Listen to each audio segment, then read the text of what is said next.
Hello friends, आपका स्वागत है आपके अपने YouTube channel GS R study में। दोस्तों, इस वीडियो में हम लोग भारत के गवर्नर, गवर्नर जनरल व वायसराय से संबंधित जो आगे के पार्ट है अपना उस पर डिस्कशन करेंगे। इसके पहले दो वीडियो इस सीरीज में आ चुके हैं। तो पार्ट वन में हम लोगों ने डिस्कस किया था भारत के जो ब्रिटिश राज के गवर्नर थे और गवर्नर जनरल के बारे में डिस्कस कर चुके हैं हम लोग। ठीक है, तो इस पार्ट में हम लोग भारत के जो वायसराय हुए हैं उनके बारे में प्रश्नों को देखेंगे। चलिए चलते हैं अपने वीडियो की तरफ। पहला प्रश्न कह रहा है, भारत के गवर्नर जनरल को भारत का वायसराय किस एक्ट के द्वारा कहा जाने लगा? तो दोस्तों, भारत के गवर्नर जनरल को भारत का वायसराय किस एक्ट के द्वारा कहा जाने लगा?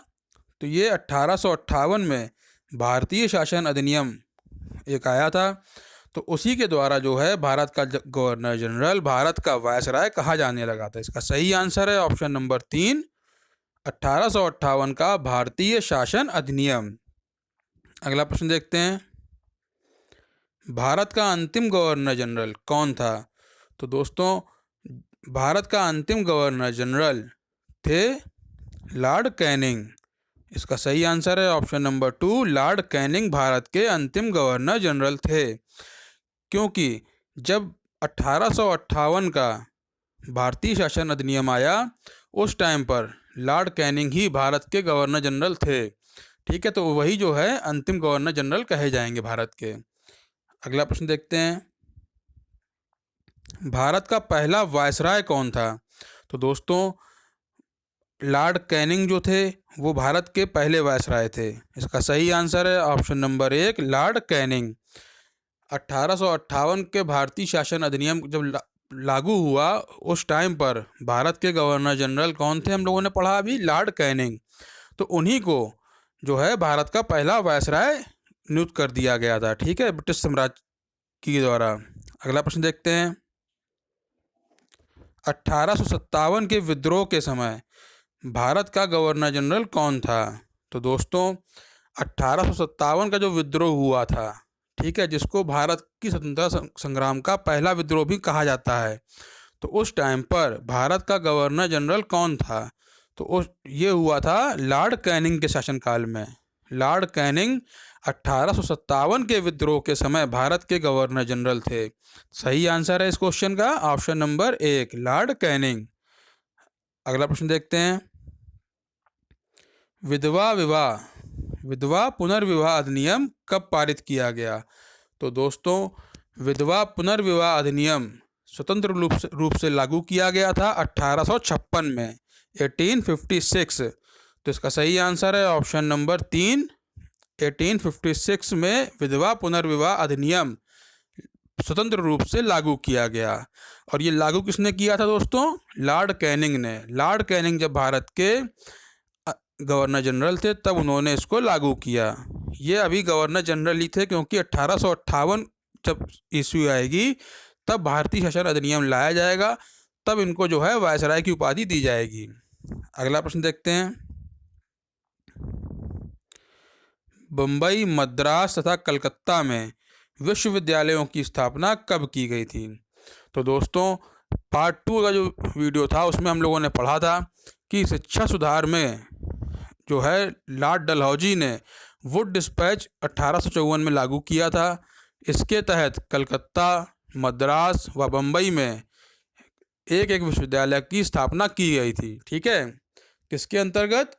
वुड डिस्पैच जो लागू किया गया 1854 में, लॉर्ड डलहौजी जब भारत के गवर्नर जनरल थे। ठीक है, तो उस टाइम पर वुड डिस्पैच 1854 के तहत कलकत्ता, मद्रास तथा बम्बई में एक एक विश्वविद्यालय की स्थापना की जानी थी।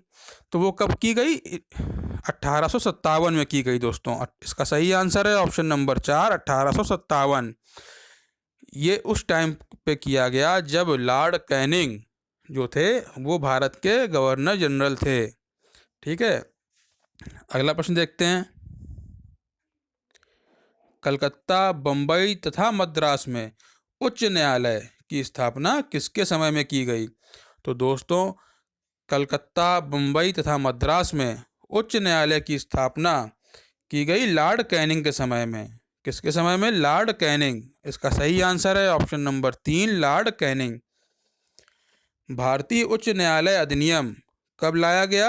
1861 में लाया गया दोस्तों। 1861 में भारतीय उच्च न्यायालय अधिनियम लाया गया। ठीक है, उस टाइम पर भारत के वायसराय थे लॉर्ड कैनिंग। ये 1858 में जब भारतीय शासन अधिनियम आया तो इनको जो है कैनिंग को जो है भारत का वायसराय घोषित कर दिया गया। उसके बाद 1861 में उच्च न्यायालय, भारतीय उच्च न्यायालय अधिनियम जो है वो पारित किया गया।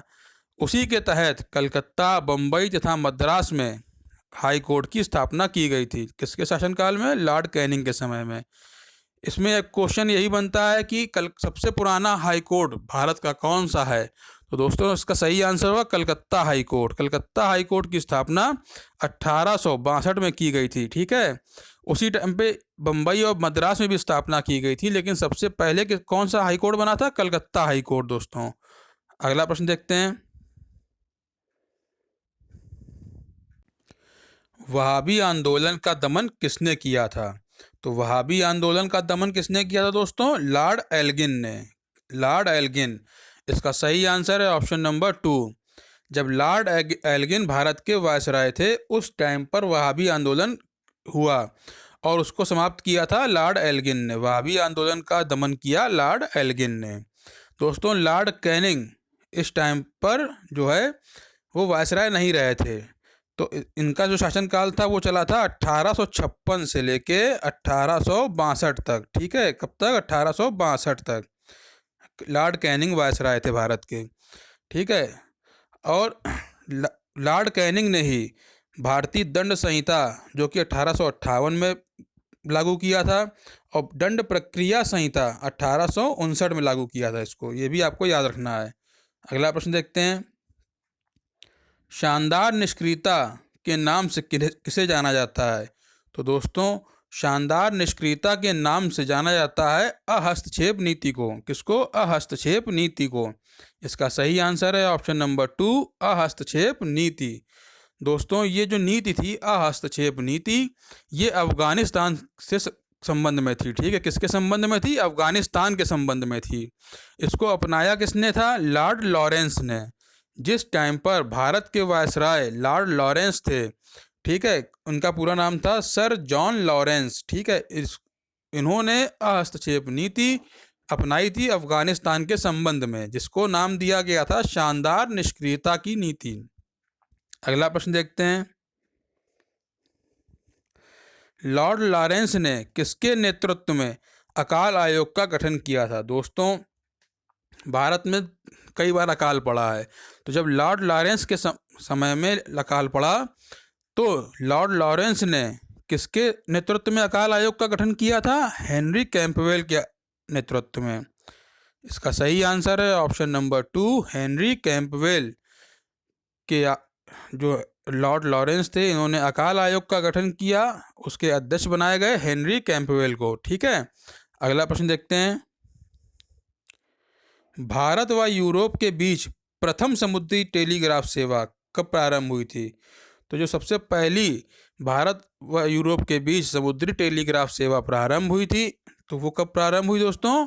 1865 में। कब? 1865। 1865 में पहली समुद्री टेलीग्राफ सेवा भारत व यूरोप के बीच शुरू की गई और ये शुरू करवाई थी लॉर्ड लॉरेंस ने। किसने? लॉर्ड जॉन लॉरेंस ने। इसके अलावा इन्होंने रेलवे तथा नहरों का निर्माण कार्य भी प्रारंभ कराया था दोस्तों, और संचार व्यवस्था को स्थापित करने का श्रेय भी सर जॉन लॉरेंस को ही जाता है। ठीक है, अगला प्रश्न देखते हैं। भारत में सर्वप्रथम जनगणना किसके शासनकाल में हुई है? तो दोस्तों जो जनगणना वाला वीडियो हम लोगों ने बनाया था उसमें हम लोगों ने बात की थी कि सर्वप्रथम जनगणना भारत में 1872 में हुई थी। कब हुई थी? 1872। 1872 में सर्वप्रथम जनगणना हुई थी और उसको शुरू किसने कराया था? लॉर्ड मेयो ने। तो सही आंसर होगा option number 4, Lord Mayo. Lord Mayo जब भारत के वायसराय थे तो उन्होंने भारत में सर्वप्रथम जनगणना का कार्य प्रारंभ कराया था। अगला प्रश्न देखते हैं। मेयो कॉलेज की स्थापना कहाँ की गई थी? तो दोस्तों मेयो कॉलेज की स्थापना कहाँ की गई थी? अजमेर में। इसका सही आंसर है option number 1 Ajmer. Lord Mayo ने अपने शासनकाल में अजमेर में मेयो कॉलेज की स्थापना की थी 1872 में। ठीक है, 1872। ठीक है, लॉर्ड मेयो का जो शासनकाल था वो 1869 से लेकर 1872 तक ही था। ठीक है, अगला प्रश्न देखते हैं। किस वायसराय की हत्या उसी के शासनकाल में कर दी गई थी? तो दोस्तों किस वायसराय की हत्या जब वो शासनकाल उसका चल रहा था तब की गई थी? तो आपका सही आंसर होगा लॉर्ड मेयो। ऑप्शन नंबर 3 इसका एकदम सही आंसर है। लॉर्ड मेयो ही एक ऐसे वायसराय थे जिनकी हत्या उनके ही शासनकाल में करी गई थी। और ये किसने की थी? 1872 में। 1872 में ही एक अफगान ने अंडमान में चाकू मारकर इनकी हत्या कर दी थी। ठीक है, ये आपको याद रखना है, इसको ध्यान रखना है। पढ़ने की जो याद करने की कोई आवश्यकता नहीं है, बस आपको पता होना चाहिए कि 1872 में लॉर्ड मेयो की हत्या उनके शासनकाल में ही कर दी थी एक अफगान ने चाकू मारकर। अगला प्रश्न देखते हैं। कूका आंदोलन किस स्थान से संबंधित है? दोस्तों ये बहुत ही इंपॉर्टेंट क्वेश्चन है। कूका आंदोलन कई बार एग्जाम में पूछा गया है। कूका आंदोलन किस स्थान से संबंधित है? तो दोस्तों कूका आंदोलन संबंधित है पंजाब से। इसका सही आंसर है ऑप्शन नंबर 4 पंजाब।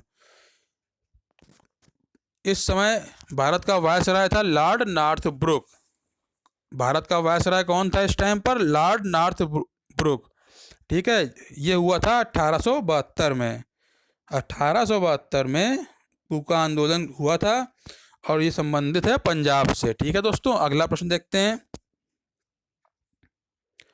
मेरा उद्देश्य करों को हटाना तथा अनावश्यक वैधानिक कार्रवाइयों को बंद करना है, ये कथन किसने कहा था? तो कथन एक बार फिर से पढ़ लेते हैं हम लोग। मेरा उद्देश्य करों को हटाना तथा अनावश्यक वैधानिक कार्रवाइयों को बंद करना है, ये कथन किसने कहा था? ये कथन कहा था लॉर्ड नॉर्थब्रुक ने। ठीक है दोस्तों, किसने कहा था? लॉर्ड नॉर्थब्रुक ने।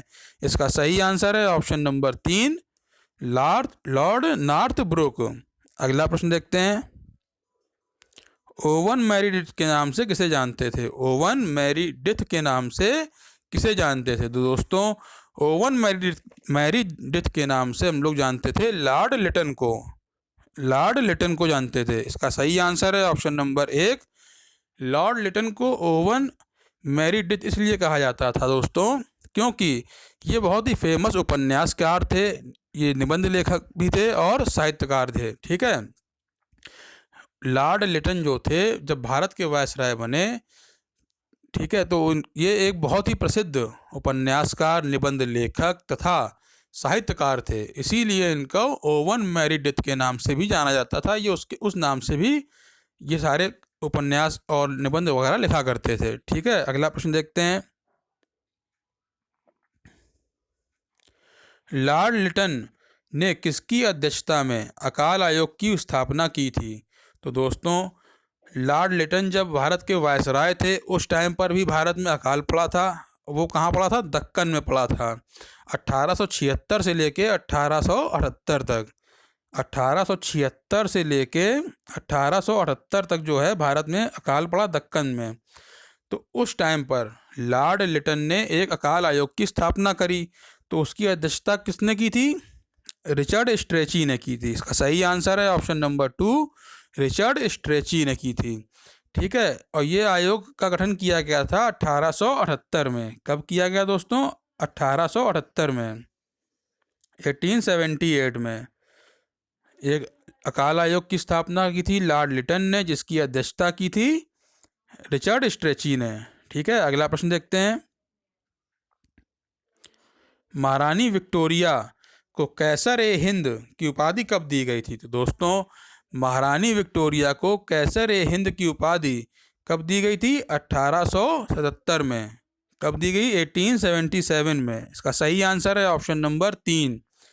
जब लॉर्ड लिटन भारत के वायसराय थे उस टाइम पर दिल्ली में एक भव्य दरबार का आयोजन किया गया 1877 में। ठीक है, उसी में जो है महारानी विक्टोरिया को कैसर ए हिंद की उपाधि से सम्मानित किया गया था।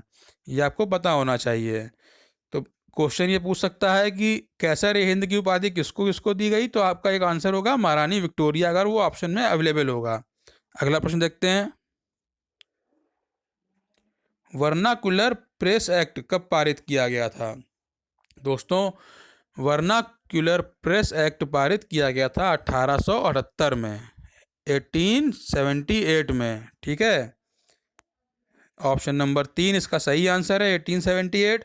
वर्नाक्यूलर प्रेस एक्ट जो है वो भारतीय समाचार पत्रों पर कठोर प्रतिबंध लगाए गए थे लॉर्ड लिटन के शासनकाल में।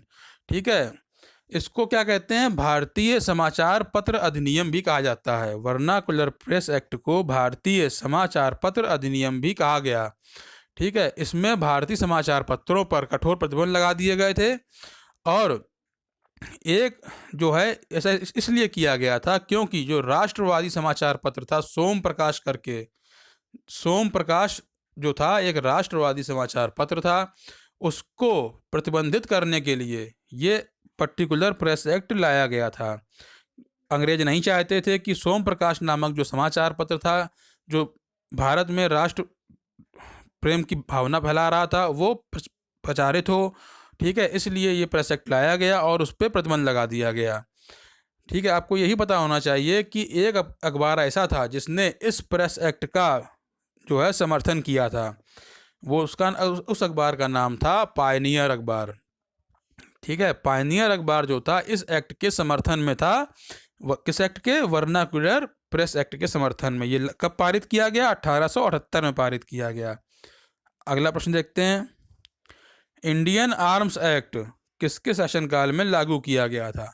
तो दोस्तों, इंडियन आर्म्स एक्ट 1878 में लागू किया गया, 1878 में। जो वर्नाकुलर प्रेस एक्ट और इंडियन आर्म्स एक्ट हैं, ये दोनों ही 1878 में लागू किए गए। और किसका शासनकाल था उस टाइम पर? लॉर्ड लिटन का। इसका सही आंसर है ऑप्शन नंबर 3, लॉर्ड लिटन का शासनकाल था उस टाइम पर। जिस टाइम इंडियन आर्म्स एक्ट और वर्नाकुलर प्रेस एक्ट पारित किए गए 1878 में, उस समय भारत के वायसराय थे लॉर्ड लिटन। अगला प्रश्न देखते हैं, स्थानीय स्वशासन की शुरुआत किसने की थी? तो दोस्तों, स्थानीय स्वशासन की शुरुआत की थी लॉर्ड रिपन ने। आपको यह याद रखना है किसने की थी? Lord Ripon. इसका सही आंसर है ऑप्शन नंबर 2, लॉर्ड लिटन और लॉर्ड रिपन में बहुत कन्फ्यूजन होता है दोस्तों। हम बच्चे जो हैं याद करते हैं रिपन और एग्जाम में लिटन में टिक करके चले जाते हैं। तो ये आप अच्छे से याद कर लीजिए, किसने स्थानीय स्वशासन की शुरुआत की थी? लॉर्ड रिपन ने। ठीक है, इस जब स्थानीय स्वशासन की शुरुआत हुई उस टाइम पर लॉर्ड रिपन जो थे वो भारत के वायसराय थे। ठीक है, अगला प्रश्न देखते हैं, भारत में नियमित जनगणना कब से प्रारंभ हुई थी? तो भारत में नियमित जनगणना प्रारंभ हुई थी 1881 से। ऑप्शन नंबर 1 इसका सही आंसर है, 1881 से भारत में नियमित जनगणना का काम शुरू हो गया था, यानी हर 10 साल में जनगणना कराई जाने लगी थी। उस टाइम पर कौन भारत का वायसराय था? Lord Ripon. ठीक है, लॉर्ड रिपन के बारे में एक बात और है कि उन्होंने ही जो वर्नाक्यूलर प्रेस एक्ट को पारित हुए थे 1878 में, उसको लॉर्ड रिपन ने ही समाप्त किया था और प्रेस को स्वतंत्रता प्रदान की थी। अगला प्रश्न देखते हैं, स्कूली शिक्षा में सुधार के लिए लॉर्ड रिपन ने किस आयोग का गठन किया था? तो दोस्तों, स्कूली शिक्षा में सुधार के लिए लॉर्ड रिपन ने हंटर आयोग का गठन किया था। किसका गठन किया था? हंटर आयोग का गठन किया था। तो इसका सही आंसर है ऑप्शन नंबर 2, हंटर आयोग। ठीक है, आपसे पूछा जाता है क्वेश्चन इस तरीके से कि कौन सा आयोग स्कूली शिक्षा से संबंधित है, तो आपका आंसर होगा हंटर आयोग। या क्वेश्चन पूछ सकता है कि हंटर आयोग किससे संबंधित है, तो स्कूली शिक्षा से। अगला प्रश्न देखते हैं, इल्बर्ट विधेयक कौन लाया था? तो दोस्तों, इल्बर्ट विधेयक बहुत ही इम्पोर्टेंट है, इसको लाए थे लॉर्ड रिपन। इसका सही आंसर है ऑप्शन नंबर 2, लॉर्ड रिपन जो थे उन्होंने ही इल्बर्ट बिल विधेयक जो है वो पारित किया था, प्रस्तुत किया था। अच्छा, इल्बर्ट बिल विधेयक है क्या ये? तो यूरोपियों के विरुद्ध भारतीय न्यायाधीशों द्वारा मुकदमे की सुनवाई की जाए, इसलिए ये विधेयक लाया गया था। एल्बर्ट बिल विधेयक जो था वो यूरोपियों के विरुद्ध भारतीय न्यायाधीशों द्वारा मुकदमे की सुनवाई को करने के लिए पारित किया गया था। और इसका जो है यूरोप वासियों ने बहुत ज़्यादा बड़ी संख्या में विरोध किया था, इसीलिए इस विधेयक को अंग्रेज़ों को वापस लेना पड़ा था। लॉर्ड रिपन ने इसको पारित किया, एल्बर्ट बिल विधेयक को, और यूरोप वासियों के प्रबल विरोध के कारण इसको वापस लेना पड़ा इन्हें। इसीलिए जो है ये जो विद्रोह किया गया यूरोप वासियों के द्वारा, इस विद्रोह का श्वेत विद्रोह का नाम दिया गया। अगर एग्जाम में आपसे ये क्वेश्चन किया जाए कि श्वेत विद्रोह किससे संबंधित है, तो वो है एल्बर्ट विधेयक से संबंधित है। किससे संबंधित है? एल्बर्ट विधेयक से संबंधित है। और किसने किया था? यूरोप वासियों ने एल्बर्ट विधेयक का विरोध करने के लिए जो विरोध किया उसको कहा गया श्वेत विद्रोह, यानी वाइट विद्रोह। ठीक है। और एल्बर्ट विधेयक में क्या नियम किए गए थे कि यूरोपियों के विरुद्ध भारतीय न्यायाधीशों द्वारा जो मुकदमे की सुनवाई की जाएगी, इसलिए इस विधेयक को पारित किया गया था। और किसके शासनकाल में आया था? लॉर्ड रिपन के शासनकाल में। अगला प्रश्न देखते हैं। लॉर्ड रिपन को भारत का उद्धारक किसने कहा था? तो दोस्तों लॉर्ड रिपन को भारत का उद्धारक कहा जाता है, और ये किसने कहा था? फ्लोरेंस नाइटिंगेल ने कहा था। फ्लोरेंस नाइटिंगेल ने लॉर्ड रिपन को भारत का उद्धारक कहा। इसका सही आंसर है ऑप्शन नंबर 3। अगला प्रश्न देखते हैं। भारतीय राष्ट्रीय कांग्रेस की स्थापना के समय भारत का वायसराय कौन था? तो दोस्तों हम सभी लोग जानते हैं कि भारतीय राष्ट्रीय कांग्रेस, जिसको हम लोग आजकल कांग्रेस कहते हैं, ठीक है, उसकी स्थापना कब हुई थी? 1885 में हुई थी। कब हुई थी? 1885 में। किसने स्थापना की थी? A.O. ह्यूम ने की थी। ये एक अंग्रेज थे, इन्होंने भारतीय राष्ट्रीय कांग्रेस की स्थापना 1885 में की थी, बम्बई में। ठीक है। 28 दिसंबर 1885 को भारतीय राष्ट्रीय कांग्रेस की स्थापना बम्बई में की गई, और इसके संस्थापक कौन थे? A.O. ह्यूम। अच्छा, ये किसके शासनकाल में की गई? तो लॉर्ड डफरिन के शासनकाल में। इसका सही आंसर है ऑप्शन नंबर 2। जिस टाइम पर लॉर्ड डफरिन जो थे वो भारत के वायसराय थे, उसी टाइम पर A.O. ह्यूम ने बम्बई में 28 दिसंबर 1885 को भारतीय राष्ट्रीय कांग्रेस की स्थापना की। ठीक है। अगला प्रश्न देखते हैं। भारतीय विश्वविद्यालय अधिनियम कब पारित किया गया? तो दोस्तों भारतीय विश्वविद्यालय अधिनियम कब पारित किया गया? इसका सही आंसर है 1904। ऑप्शन नंबर 3 इसका एकदम राइट आंसर है। भारतीय विश्वविद्यालय अधिनियम पारित किया गया 1904 में। उस टाइम पर भारत के वायसराय थे लॉर्ड कर्जन। लॉर्ड कर्जन बहुत ही इंपॉर्टेंट हैं दोस्तों, इनके द्वारा जो कार्य किए गए हैं वो बहुत ही चर्चित रहे हैं। भारत में विश्वविद्यालय अधिनियम पारित किया गया 1904 में। और किसने पारित किया था? उस टाइम पर भारत के वायसराय कौन थे? लॉर्ड कर्जन थे। अगला प्रश्न देखते हैं। बंगाल का विभाजन किसने किया था? मोस्ट इंपॉर्टेंट प्रश्न है दोस्तों ये, बंगाल का विभाजन। एग्जाम में पूछा जाता है कि बंगाल का विभाजन कब किया गया था, किसने किया था। ठीक है। और इससे संबंधित वायसराय वगैरह भी पूछे जाते हैं। तो इसका सही आंसर है लॉर्ड कर्जन। बंगाल का विभाजन 1905 में किया गया था, 1905 में। ठीक है। और इसको करने के वाले कौन थे? भारत के viceroy Lord Curzon. Lord Curzon जिस टाइम पर भारत के वायसराय थे, उन्होंने 1905 में बंगाल के विभाजन का प्रस्ताव रखा था, और उसको अगस्त में इन्होंने प्रस्ताव रखा था और जुलाई में इन्होंने इसको पारित कर दिया था। ठीक है। तो बंगाल विभाजन किसने किया? लॉर्ड कर्जन ने। इसका सही आंसर है ऑप्शन नंबर 3, लॉर्ड कर्जन। कब हुआ था बंगाल का विभाजन? 1905 में। ये सन भी पूछा जाता है एग्जाम में। अगला प्रश्न देखते हैं। रेलवे बोर्ड का गठन कब किया गया था? तो दोस्तों रेलवे बोर्ड का जो गठन किया गया, ये आरआरबी के एग्जाम में कई बार पूछा गया है। अदर एग्जाम में पूछा जाता है कि भारत में रेलवे बोर्ड का गठन कब किया गया था या किसने किया था। तो भारत में रेलवे बोर्ड का गठन 1905 में किया गया था, 1905। जिस साल बंगाल का विभाजन प्रस्तावित किया गया या बंगाल का विभाजन किया गया, उसी साल रेलवे बोर्ड का गठन भी किया गया था। और ये किसने किया था? लॉर्ड कर्जन ने किया था। लॉर्ड कर्जन जब भारत के वायसराय थे, दो क्वेश्चन बहुत ही इंपॉर्टेंट हैं, कई बार एग्जाम में पूछे गए हैं, आप इसको रट लीजिए।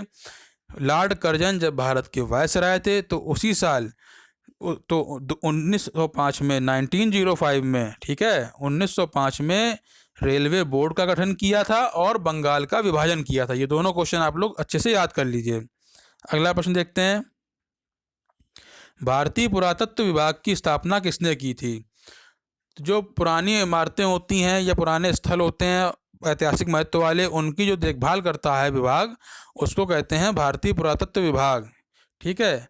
तो उसकी स्थापना किसने की थी? भारतीय पुरातत्व विभाग की स्थापना की थी लॉर्ड कर्जन ने। इसका सही आंसर है option number 3। Lord Curzon Bharat के जब वायसराय थे तब उन्होंने ही ऐतिहासिक इमारतों की सुरक्षा व मरम्मत के लिए भारतीय पुरातत्व विभाग की स्थापना की थी। दोस्तों, लॉर्ड कर्जन के टाइम पर भी भारत में अकाल पड़ा था, तो इन्होंने एक अकाल आयोग का गठन किया था और उसकी अध्यक्षता की थी सर एंटनी मैकडॉनल्ड ने। लॉर्ड कर्जन के द्वारा गठित अकाल आयोग की अध्यक्षता किसने की थी? सर एंटनी मैकडॉनल्ड ने, ठीक है। तो दोस्तों, भारत के वायसराय से संबंधित ये वीडियो यहीं ख़त्म करते हैं। इसका जो आगे के पार्ट हैं, जो आगे के वायसराय हुए थे लॉर्ड कर्जन से, वो हम लोग अगले पार्ट में डिस्कस करेंगे। इस वीडियो के डिस्क्रिप्शन बॉक्स में हम लोगों ने भारत के गवर्नर, गवर्नर जनरल व वायसराय से संबंधित जो हम लोगों ने 2 वीडियो इसके पहले बनाए हैं, पार्ट 1 और पार्ट 2 करके, उसके लिंक हम इस वीडियो के डिस्क्रिप्शन बॉक्स में दिए गए हैं। आप लोग अगर इस वीडियो को पहली बार देख रहे हैं तो डिस्क्रिप्शन बॉक्स में जाकर पार्ट 1 और पार्ट 2 के लिंक से उस वीडियो को देख सकते हैं। अगर आपको हमारे द्वारा प्रोवाइड की गई इन्फॉर्मेशन अच्छी लगी हो तो प्लीज़ हमारे चैनल को लाइक करें, शेयर करें और सब्सक्राइब करें। तो दोस्तों, मिलते हैं अगले वीडियो में जिसमें हम लोग वायसराय से संबंधित अगले प्रश्नों को देखेंगे। Thank you friends.